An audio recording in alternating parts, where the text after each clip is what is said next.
Hello and welcome to the Mutual Fund Show. My name is Neeraj Shah. And over the next 20-25 minutes, we'll talk about a couple of things that are top of the mind right now.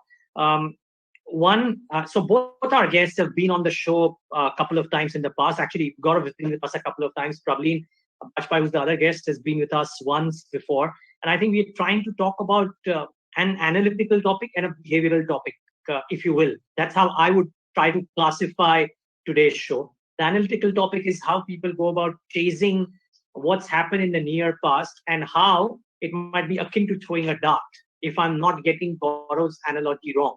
So that is part one. Part two is the kind of inflow of funds that are happening into international funds, the kind of money that is moving into international funds. And I hear a lot of people argue both sides that you're probably too late because the party's been on for a really long time and are you entering late? But the other way to look at it is that people who are investing into international funds are not necessarily investing it from a trade or a fund perspective. Maybe even if the party is on for a long time, if you invest it for a sizably long period of time, it's a great diversification tool. So that's the kind of question that I'm going to pose to both of our experts. Let me start off with the first topic, which is it a good idea to buy into the best performing funds? Gaurav, Pravleen, thank you so much, both of you, for joining in. And Gaurav, I want to start off with you on this one. There are some very interesting data points, but why don't you take this off? Is it a good idea to buy into the best performing funds? The normal argument is that maybe it is not, but you have some very interesting data too. Thanks, Neeraj, for having me here. And you're absolutely right. I think one of the things that most investors look at when selecting a mutual fund and also a stock or a PMS, by the way, this is not just restricted to mutual funds, is they look at past returns. And somehow we think that a fund that is consistent, a fund that has done well in the past, there is somehow some information content there which will help us kind of make more money in the future. Like it's rightly said, money is always made in the future. The past is just the data points you have that you can use to get whatever insight you can. So we did this study where we went to AMFI. AMFI is a treasure trove of data. We downloaded returns of all the mutual funds going back till 2003. So 2003 till 2020, that's our data set. And the way we set up this study was we said, okay, let's look at 1 year, look at all the funds and their performances and find the top decile funds. Top decile funds means funds that have the performance in the best 10%. Right? Why 10%? It's just, you have to use some measure. So 10% is a measure, and that's why we use that. So effectively, we are saying, okay, these are the best performing funds based on a 1 year look back. And that's when the fund starts. Then what we do is then we look at the next year returns. And then we say, okay, how did these funds do just 1 year after being in the top decile of the best performing funds for that year, right? So intuitively, you would think that, hey, you know what, there's something good about these funds. That's why they did well. So maybe it will continue. That's what's called persistence in returns is what it's theoretically called. What we find is, and what a lot of other people have found in mutual funds, in stocks, in PMS, that there's actually no persistence. In fact, if you look at the data, some of the data that I shared with you, if you look at this 1 year setup, right? So the best performing funds in 1 year, how do they perform 1 year down the line? Only 13% of those funds remain best performing funds or remain in the top decile. But what's more surprising, you're on mute, Neeraj. Sorry. Yeah. No, let me just get this straight so that our viewers understand this. And then we come to what is the more surprising piece. So you are saying that all the funds that have done well over the past 1 year, you've broken them into the top deciles, and the top 10% of the funds are taken for the study. And please correct me if I'm wrong, of course. And from that set of funds, only 13% of those best performing funds ended up outperforming the next year or doing better or being in the top decile. Ended up being in the top decile of the best performing funds next year as well. Okay. But what's more interesting is 19% of the best performing funds, right? So they were in the top decile, are now in the worst decile 1 year down. Wow. Okay. 90, right? So if you don't want to break it down in numbers, because I think that makes it very easy, right? So there are 1,000 funds. We pick the 100 best performing funds. Then we hold them for 1 more year. in the next year, out of those 100 funds, 13 funds still remain in the best performing funds. 19 now have become the worst 100 performing funds in the set. Wow. And on average, only 52% of the best performing funds do better than average. Only 52%. It's a coin toss. I mean, the data we have looked at 1 year, we have looked at 3 years. We got questions saying, hey, why don't you look at consistent performance or look at 5-year time horizon? We said, sure, we looked at 5 years, the data doesn't change. The implication doesn't change.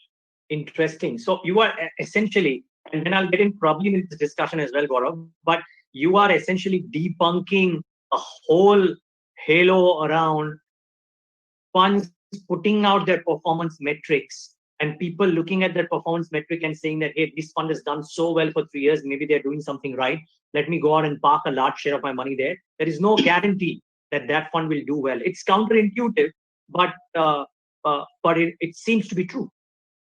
Yeah, I mean, there's no guarantee. I mean, the data doesn't show any persistence of past returns. So you're absolutely right there. Wow. Okay, before I ask you a follow-up, probably you want to come in on this because you would have been advising your clients and on various media platforms as well about funds which are doing well. And normal instinct would tell that if something is doing well, it is doing well for a reason. And it probably makes sense to side with that. But the data is really interesting. Right, Neeraj, thanks for having me on this show. So, I'll just take this. So, of course, what, Gaurav has mentioned is absolutely true. And this is something that is why we have the disclaimer on all the investment documents that past returns, are not an indicator of what will happen in the future. So we all read it, but probably superficially because somewhere deep down we find comfort in, picking a scheme or an asset class for that matter where we've seen good positive returns. So Gaurav has said, this is true. And the same thing actually has been given up by some few other studies as well. There was a study by the chief economist of the Federal Reserve Bank of St. Louis. And he compared the buy and hold strategy in equity mutual funds with he called it the chasing returns strategy, where he said that those investors who were chasing returns were actually losing about 2% each year. And the outperformance of the buy and hold was was about 5% more overall during the time period 2002 to 2012. Likewise, this also brings up to another further point that investors often say that we haven't made money. So the schemes show returns, and investors often tend to make lesser returns than what the schemes actually show on their fact sheets. Because somewhere as investors, you and me, I think we like to, pick a top performer. We are not happy. We are sensitive to any fund underperforming or not performing that well. And then we tend to somewhere, shift and get on to another best performer. And in the whole process, we end up losing a lot of our returns. And this again has been cited out by our Access Mutual Fund study, which read, the data from 2003 to 2015, where equity mutual funds gave about 22%, but investors only made about 15% CAGR. And likewise, a Motilal Oswal report, which says from 2002 to 2020, the difference between the returns that investors actually ended up making was lesser by the category returns they had taken a large cap fund. The difference was 15x, which is really high. So it is also about if these funds are not giving consistent performance, and it is also a lot to do with, to these, let's say, phases of underperformance or, somewhere the luck to kind of stick to a top performer. Yeah, and maybe viewers, I don't think there's an exact science to this, but I think maybe there is merit at times when people say that if you're buying something and holding on to it, ride it if you have conviction there. But clearly the starting point is the key point out here, viewers. And I think a lot of us do that. We go to any website. You go to any website which has mutual fund data, and then you tend to sort by the funds which have given the best returns in the last 1 year, 3 years. And if that number is high, instinctively, you go out and buy that. And I think this study shows that this is not true. Now, Gaurav, my follow-up question to you is, I heard you mention that people asked you that why are you looking at only 1 year? So look at a slightly longer time frame as well. Are you saying that even slightly longer time frames, these results stand true, maybe not to the exact decimal, but somewhere around that? See, we went and then we did a 3-year study where we said, okay, we'll look at the best performer over the past 3 years. We will look at the best performers over the past 5 years. We will look at the best performers over the past 5 years where the returns are consistent, so there's no one outlier here. And none of it actually merits a deeper dive. None of it shows that, okay, you know what, yeah, this is a setup that kind of predicts future returns, because it does not. Effectively, I think what Prableen is saying is very, very true. And there's a word for it also. It's called the behavior gap. Behavior gap is literally the amount of money that investors leave on the table because they're always chasing a best performing fund. And so they're always, effectively what happens is you're buying high, selling low. You go in, you buy a best performing fund. Not all of the funds will do well, right? In our study, it's only 13% who continue to do well, or 48% who continue to do well. So there is a 52% chance that your fund will actually underperform the average. Then you will be brokenhearted. You'll be like, wow, I bought this because, you know, it was giving 30% returns for the last 3 years, and now it only gave me 5% returns. This is a bad fund now. And people talk in those terms. It becomes a bad fund just because the returns are bad. It becomes a good fund just because the returns are good. A good or a bad fund is always relative to your existing portfolio, your goals, what you want to achieve with that portfolio. But the whole I think investor mindset is so focused on that returns part, right? And this is not true just for, you know, mutual funds. The stocks, we do the same thing, right? A great stock becomes a bad stock if it's down 60%. Yeah. Overnight it becomes a bad stock. I mean, what changed? It's the same business, same people managing that company, but suddenly, yeah, no, now it's not a good stock anymore. It's the same thing happens. Same thing happens with asset class. I think Prableen makes another great point there when she says it's not just funds, it's asset classes also. People chase entire asset classes with the same kind of expectation. And I think the part that really kind of, you know, hurts the most is when those expectations are broken. The expectations will be broken. We know that. The data shows that. But by continuously doing this behavior, the investors are actually setting themselves up for disappointment. Just to follow up, do you by any chance do a study on what happens to the worst performing funds, and do they come up on the top the next year? We did. No. See, because persistence runs both ways, right? So even if, and this is the reasoning behind it, even if we can say with some conviction that avoid these kind of funds, then at least we have narrowed the choice. Sure.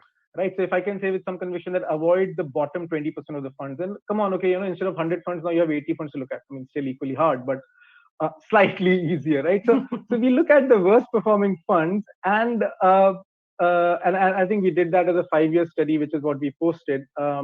If we look at the 5-year worst performing funds, there's a 15% chance that the next year they will be the best performing fund.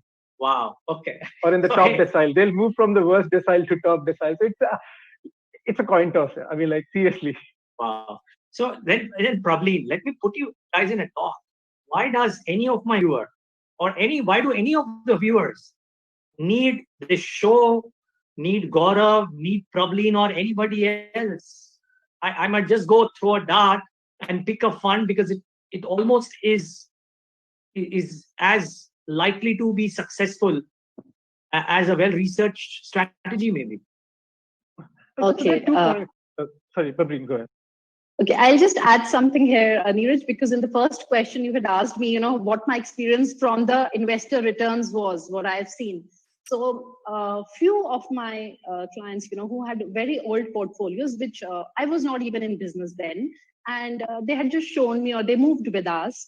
And I was so surprised to know that, you know, like, okay, a 13% CAGR, which fund is this? Especially in markets when, you know, this year especially, or 11% CAGR is pretty good. And I was so surprised to see the names of those funds, because those names are nowhere in the top performers right now.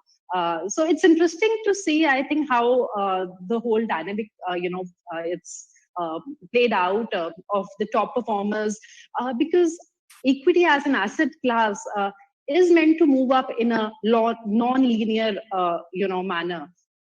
and there'll always be different sectors which are picked by fund managers. There'll always be a different portfolio across these schemes, and something will play out in a certain time period. And just this way pharmaceuticals has been, I think it's been an underperformer, and COVID has just made it like the hit of the year kind of a situation. So there have been instances where we've seen the cyclical trends, and that's how the whole pattern of these funds, they underperform, then they are better than the broader markets, and so the phases are there. And to answer your question on investors should just go out there and buy. That was just in jest, Praveen. I don't mean it. Come on. No, I'm quite a believer of broader rules, Neeraj. So I feel that you have to take a top-down approach. So you decide how much do you want to put in which asset class. That's the first thing. And because I think we spend way too much time deciding what is the timing of my market, entry and exit point, and which is the scheme.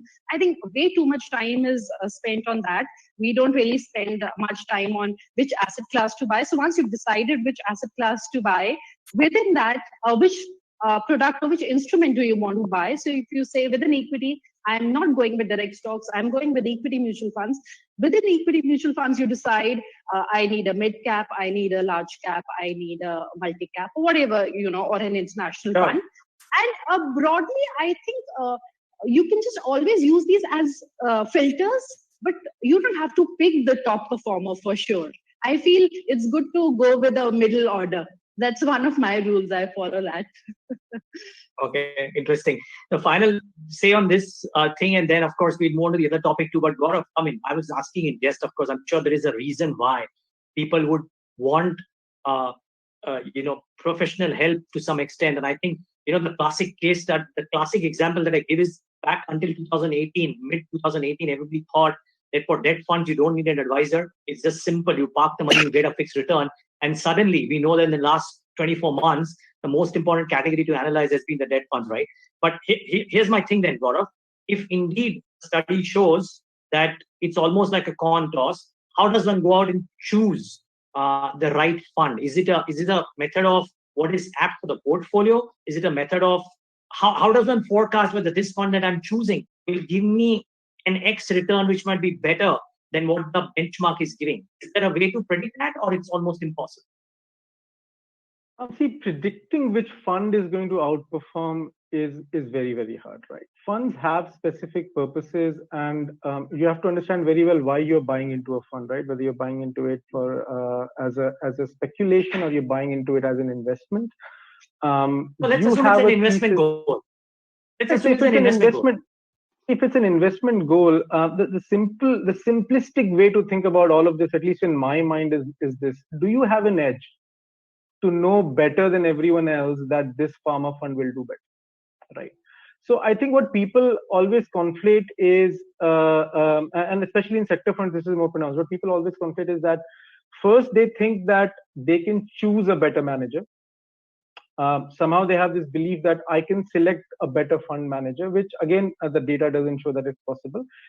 And even when they do that, they will still want to override that decision by saying that I can now make a better sectoral bet or a better thematic bet. Why did you hire that fund manager in the first place then? Isn't it the fund manager's job to place these thematic and place these sectoral bets for you?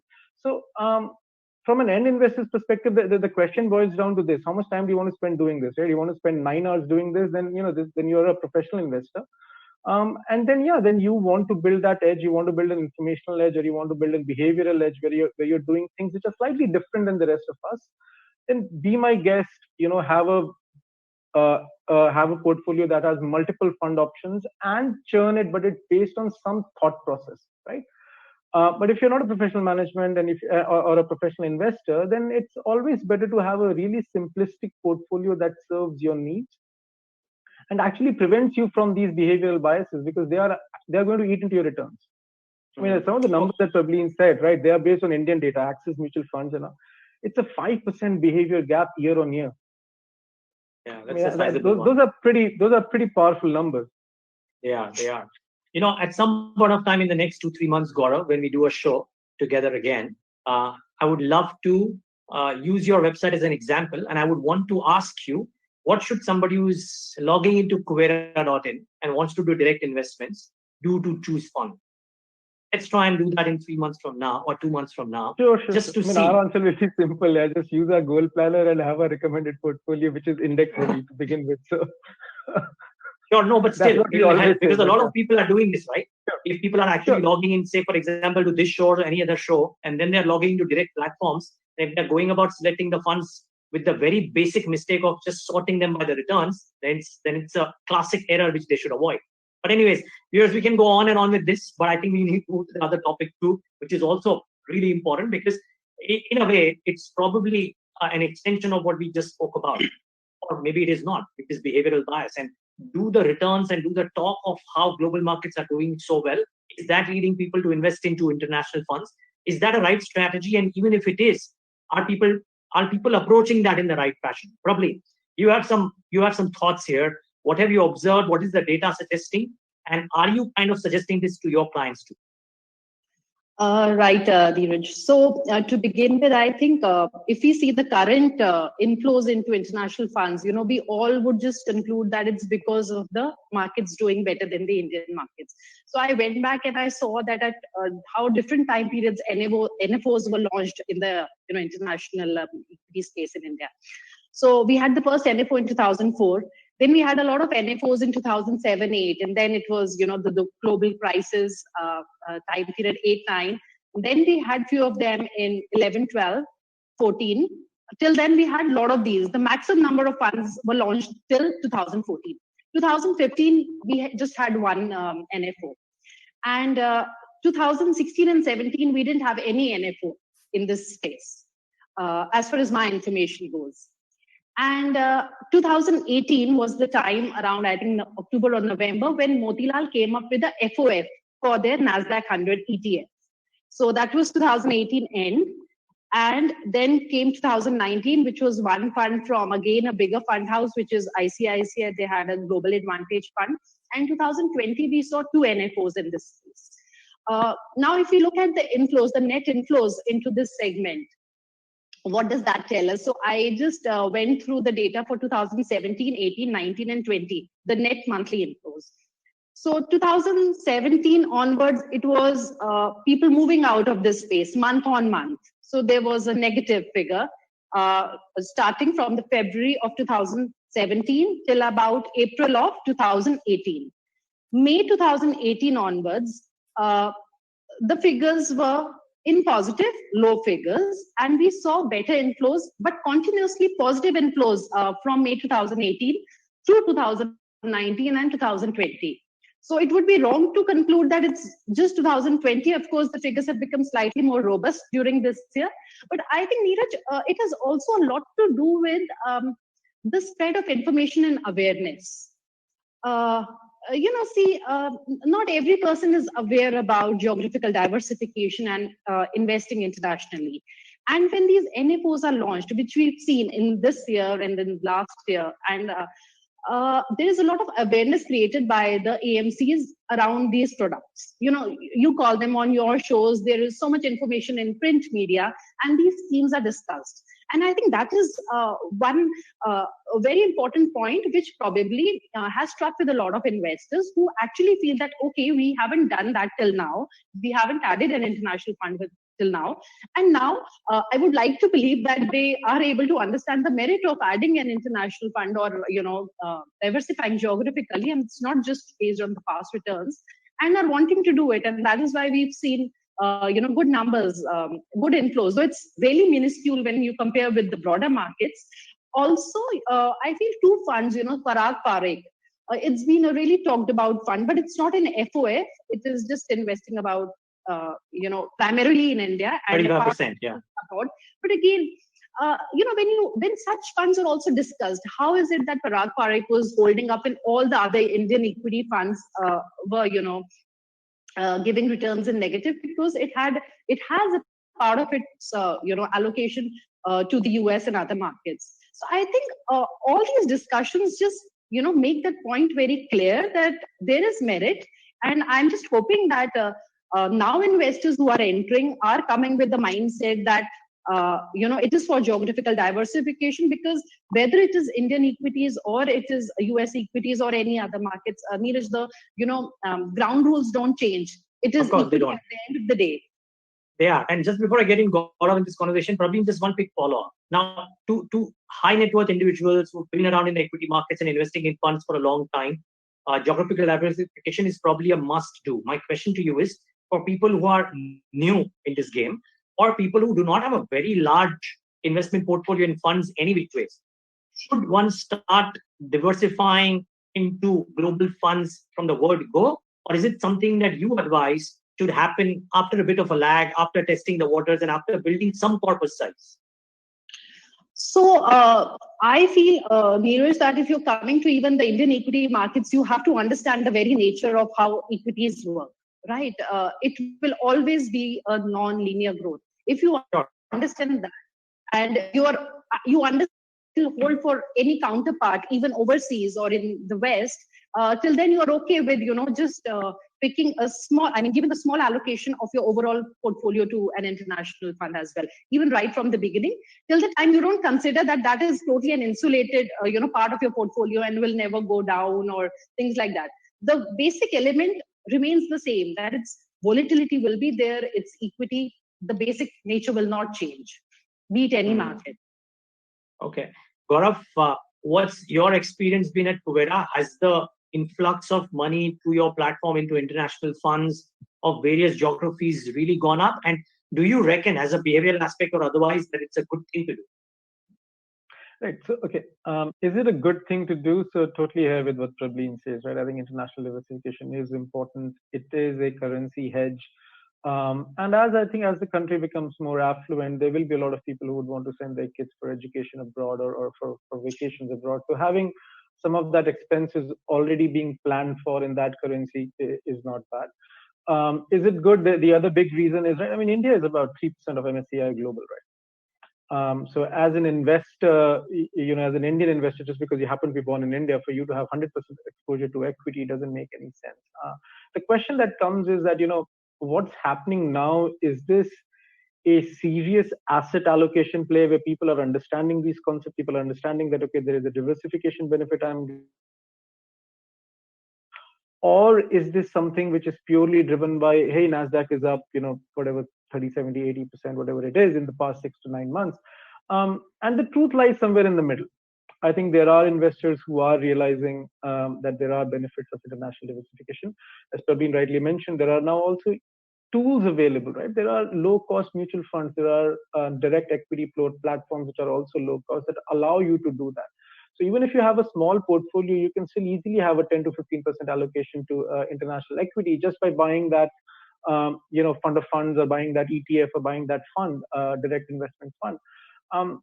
And people are getting it, but is it fair? Is it fair to say that that's all that is happening? So, see, we disagree a little bit because what some of the behavior we see on our platform, right? We have seen flows into international since we started, because our recommended portfolio starting from 2017 had a 13% allocation to an international fund. But what has changed is in the past 2 months or so, the top 5 most watch-listed funds that most investors are putting into their watch list, that watch list rarely ever had an international fund.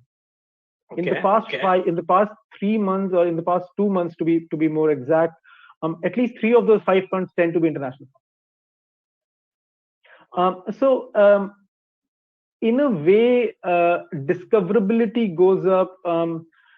Even people talk more about sectors and funds that are doing well. Forget returns, right? Say I'm totally oblivious to returns, right? And but I have to still make a decision. So if I hear international again and again and again, if I read about international, if I then even if I don't know the returns, I'll be like, hey, what is this international fund? Yeah, everyone's talking about it. Let me go and check. Then I go and check on a site like ours or someone else. I'm like, dude, the returns are also amazing. Now suddenly what happens is they are not two different pieces of information you got, but the way you will process it as an individual is as 2 different pieces of information. I heard about the fund, and then I found out the fund also gave good returns. But it could be that you heard about the fund just because it gave good returns, right? So I think both of it is happening. it's only in hindsight that we can be absolutely sure that people are doing it for the proper reasons, for proper asset allocation. But as an asset allocation play, we think you should always have something invested abroad. Whether through Indian mutual funds or direct equity, that's your choice, but you should always do that. Yeah, just viewers, just before I ask the final question to Prableen, keep in mind that if you are indeed doing direct equities in the US markets, doing direct equities in India is difficult. And if you are in an Indian shore and not have the time to study those, maybe, just maybe, leave it to the experts, if you will. And again, the thoughts may vary out here. Different people have different reasons. Keep in mind, both Gaurav and Prableen spend arguably all of their time doing this for a living. And therefore, their expertise on the subject matter would be way different than what your or mine would be. So just keep that at the back of your mind. Prableen, final question to you. We don't usually ask about fund recommendations, but I'm still just wanting to ask you. You mentioned a fund which is an Indian fund, but investing directly into global equities. And there are examples of funds which are also fund of funds, essentially just mirroring a global index. Are you suggesting those kind of funds to people, or are you doing a mix of both? Okay, so Neeraj, within this space, we have a lot of different varieties, like you said. So FOF, where you just buy another fund, or you buy an ETF of a fund which is tracking a broader indice. And we've got different markets as well. We've got funds in India which can give you exposure to Brazil, they can give you exposure to China, they can give you exposure to US, they can even give you a broad exposure to emerging markets. So I feel if somebody has to choose a fund for himself or herself, the first thing is that know what you're going to do. And so let's say if I'm looking to invest abroad and I have to pick between Brazil, China, and America, me and a lot of other people would not even know what is the exchange rate between the currency of Brazil and India, because one Brazilian currency is actually about 13 rupees in India. So it's the other way. We are stronger than them. Likewise, a lot of people would not even know the name of the president or the prime minister in Brazil. So first of all, I think the market that you're wanting to invest in, you have to be, no pun intended, you kind of need to be aware. So it's good to, if I have to put my money, I would go with US, because I think we somewhere track those markets way more. The companies which we know we'll be investing into, we are actually using their products. Right? Whether it is Apple, we use an iPhone, or whether it is Netflix and other products. Secondly, I think American markets are very transparent. The governance standards and regulatory standards for their companies are pretty good. They're robust, and it's 1/4 of the global economy. It is 50% of the global market cap. So, given those, so first you come down to, yes, we invest in America. At least for me, I would choose that. And if I have to invest in US, if I'm a beginner, then I would just, go in for a low expense fund, which is probably an FOF into a broader index there, like S&P 500 or NASDAQ 100. And these two indices also, Neeraj, have not performed equally well. NASDAQ 100 is up 30%. NASDAQ Composite is up about 25%. S&P 500 is just about, yesterday I think it's a all-time high, and it's still just up about 5% year to date because of the different compositions, overweight of technology in some and like. Yeah, on last record and last count, if I'm not wrong, 18th record high for the NASDAQ as of yesterday. And that speaks volumes. S&P also, I think, it did. Yeah, S&P hit it, but this was the 18th record high, if I'm not wrong, for the NASDAQ 100. But anyways, we've run completely out of time on this one, but it was lovely having both of you to talk about two very, very interesting and current topics and eye-openers both. So thank you so much, Prableen as well as Gaurav, for joining us today. Safe more Lucknow and Singapore. And viewers, thanks so much for tuning in to this leg of the Mutual Fund Show. Thanks, Neeraj. Thanks.